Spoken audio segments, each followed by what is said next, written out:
ನಮಸ್ತೆ ಎಲ್ಲರಿಗೂ. ಶಿಶುಗೀತೆಗಳ ಜನಕ ಎಂದೇ ಪ್ರಸಿದ್ಧಿಯಾಗಿರುವ ನಾಡಿನ ಹಿರಿಯ ಸಾಹಿತಿಗಳಲ್ಲೊಬ್ಬರಾದ ಕವಿಶಿಷ್ಯ ಕಾವ್ಯನಾಮದಿಂದ ಖ್ಯಾತರಾಗಿದ್ದ ಶ್ರೀ ಪಂಜೆ ಮಂಗೇಶರಾಯರ ಮಕ್ಕಳ ಕಥೆಗಳು ಎಂಬ ಪುಸ್ತಕದಲ್ಲಿರುವ ಕಥೆಗಳನ್ನು ಓದೋಣವಾ? ಬನ್ನಿ ಹಾಗಾದರೆ.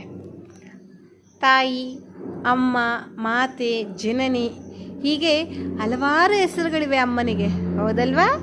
ಹಾಗೆ ತಾಯಿಯ ಪ್ರೀತಿ, ಬಾಂಧವ್ಯ, ವಿಶ್ವಾಸ ಬಣ್ಣಿಸಲಾಗದ್ದು. ನಾವೆಲ್ಲ ಎಲ್ಲಾದರೂ ಹೊರಗಡೆ ಹೋಗಿದ್ದಾಗ, ಹಸಿವಾದಾಗ, ನೋವಾದಾಗ, ಕಷ್ಟ ಅನ್ನಿಸ್ದಾಗ ಮೊದಲು ನೆನಪು ಮಾಡೋದು ಯಾರನ್ನ? ಅಮ್ಮನ್ನ ತಾನೇ. ಹಾಗೆ ಮನೆಯಲ್ಲಿಲ್ಲದೆ ಅಮ್ಮ ಎಲ್ಲಾದರೂ ಹೊರಗಡೆ ಹೋಗಿದ್ದಾಗ ಅಮ್ಮ ಯಾವಾಗ ಬರ್ತಾಳೆ ಅಂತ ನಾವೆಲ್ಲ ಚಡ್ಪಡಿಸ್ತಾ ಇರ್ತೀವಿ, ಹೌದಲ್ಲ? ಹಾಗೆ ಇಲ್ಲೊಂದು ಹಸು ಕರುನ ಹಟ್ಟಿಯಲ್ಲಿ ಬಿಟ್ಟು ಹುಲ್ಲು ಮೇಯೋಕ್ಕೆ ಅಂತ ಹೊಲಕ್ಕೆ ಹೋಗಿದೆ. ಆದರೆ ಸಂಜೆ ಆದರೂ ಹಸು ಇನ್ನೂ ಹಟ್ಟಿಗೆ ಬಂದಿಲ್ಲ. ಹಾಗಂತ ಕರು ಅಮ್ಮನ್ನ ಹುಡುಕೋಕೆ ಹೋಗ್ತಿದೆ. ಈ ಕರು ಅಮ್ಮನ್ನ ಕರೆಯೋಕೆ ಬೇರೆ ಯಾವ ಯಾವ ಪ್ರಾಣಿಗಳು ಹೇಗೆ ಸಹಾಯ ಮಾಡ್ತಿವೆ?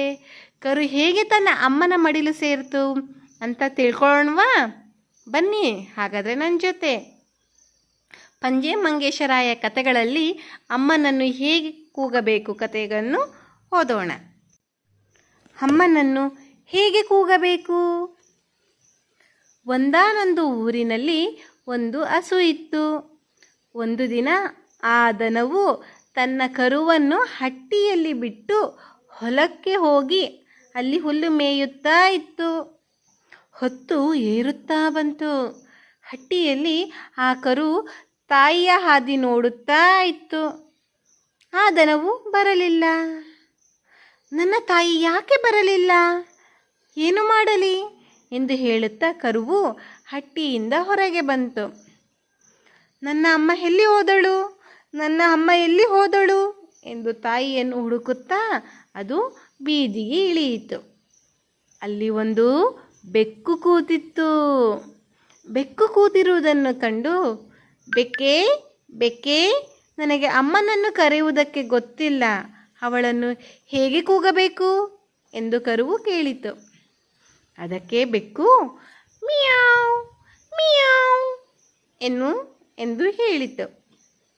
ಬೆಕ್ಕಿನ ಹಾಗೆಯೇ ಕರುವು ಮಿಯಾವ್ ಎಂದಿತು. ಬೆಕ್ಕು ಮಿಯಾವ್ ಎನ್ನುತ್ತದೆ ಎಂದು ಯೋಚಿಸಿ ದನವು ಬರಲಿಲ್ಲ. ಕರುವು ಮುಂದೆ ಹೋಯಿತು. ಅಲ್ಲಿ ಒಂದು ನಾಯಿ ನಿಂತಿತ್ತು. ನಾಯಿ ನಿಂತಿರುವುದನ್ನು ಕಂಡು, ನಾಯಿ ನಾಯಿ, ನನಗೆ ಅಮ್ಮನನ್ನು ಕರೆಯುವುದಕ್ಕೆ ಗೊತ್ತಿಲ್ಲ, ಅವಳನ್ನು ಹೇಗೆ ಕೂಗಬೇಕು ಎಂದು ಕೇಳಿತು. ಅದಕ್ಕೆ ನಾಯಿ ಬಕ್ ಬೌ ಎಂದು ಹೇಳಿತು. ನಾಯಿಯ ಹಾಗೆಯೇ ಕರುವು ಬಕ್ ಬೌ ಎಂದಿತು. ನಾಯಿ ಬೊಗಳುತ್ತದೆ ಎಂದು ಯೋಚಿಸಿ ದನವು ಬರಲಿಲ್ಲ. ಕರುವು ಮುಂದೆ ಹೋಯಿತು. ಅಲ್ಲಿ ಒಂದು ಕುದುರೆ ಓಡುತ್ತಾ ಇತ್ತು. ಕುದುರೆ ಓಡುವುದನ್ನು ಕಂಡು, ಕುದುರೆ ಕುದುರೆ, ನನಗೆ ಅಮ್ಮನನ್ನು ಕರೆಯುವುದಕ್ಕೆ ಗೊತ್ತಿಲ್ಲ, ಅವಳನ್ನು ಹೇಗೆ ಕೂಗಬೇಕು ಎಂದು ಕರುವು ಕೇಳಿತು. ಅದಕ್ಕೆ ಕುದುರೆ ಹೀ ಹೀ ಹೀ ಎಂದು ಹೇಳಿತು. ಕುದುರೆಯು ಹಾಗೆಯೇ ಕರುವು ಹೀ ಹೀ ಹೀ ಎಂದಿತು. ಕುದುರೆ ಕೆನೆಯುತ್ತದೆ ಎಂದು ಯೋಚಿಸಿ ದನವು ಬರಲಿಲ್ಲ. ಕರುವು ಮುಂದೆ ಹೋಯಿತು. ಅಲ್ಲಿ ಒಂದು ಆಡು ಸೊಪ್ಪು ತಿನ್ನುತ್ತಾ ಇತ್ತು. ಆಡು ಸೊಪ್ಪು ತಿನ್ನುವುದನ್ನು ಕಂಡು, ಆಡೇ ಆಡೇ, ನನಗೆ ಅಮ್ಮನನ್ನು ಕರೆಯುವುದಕ್ಕೆ ಗೊತ್ತಿಲ್ಲ, ಅವಳನ್ನು ಹೇಗೆ ಕೂಗಬೇಕು ಎಂದು ಕರುವು ಕೇಳಿತು. ಅದಕ್ಕೆ ಆಡು ಮೇ ಮೇ ಮೇ ಎಂದು ಹೇಳಿತು. ಹಾಡಿನ ಹಾಗೆಯೇ ಕರುವು ಮೇ ಮೇ ಮೇ ಎಂದಿತು. ಹಾಡು ಕಿಳಿರುತ್ತದೆ ಎಂದು ಯೋಚಿಸಿ ದನವು ಬರಲಿಲ್ಲ. ಕರುವು ಮುಂದೆ ಹೋಯಿತು. ಅಲ್ಲಿ ಒಂದು ಹಂದಿ ಕೆಸರಿನಲ್ಲಿ ಹೊರಳುತ್ತಾ ಇತ್ತು. ಹಂದಿ ಕೆಸರಿನಲ್ಲಿ ಹೊರಳುವುದನ್ನು ಕಂಡು, ಹಂದಿ ಹಂದಿ, ನನಗೆ ಅಮ್ಮನನ್ನು ಕರೆಯುವುದಕ್ಕೆ ಗೊತ್ತಿಲ್ಲ, ಅವಳನ್ನು ಹೇಗೆ ಕೂಗಬೇಕು ಎಂದು ಕರುವು ಕೇಳಿತು. ಅದಕ್ಕೆ ಹಂದಿ ಡ್ರಕ್ ಡ್ರಕ್ ಎಂದು ಹೇಳಿತು. ಹಂದಿಯು ಹಾಗೆಯೇ ಕರುವು ಡ್ರಕ್ ಎಂದಿತು.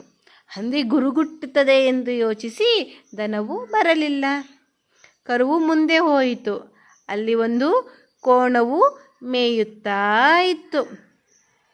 ಮುಂದಿನ ಭಾಗದಲ್ಲಿ ಕೋಣವು ಹೇಗೆ ಕರುವಿಗೆ ಸಹಾಯ ಮಾಡಿತು ಅಮ್ಮನನ್ನು ಕೂಗೋದಕ್ಕೆ, ಹಾಗೆ ಬೇರೆಲ್ಲ ಯಾವ ಪ್ರಾಣಿಗಳು ಹೇಗೆ ಸಹಾಯ ಮಾಡೋದು ಅಂತ ತಿಳ್ಕೊಳ್ಳೋಣ. ಧನ್ಯವಾದಗಳು.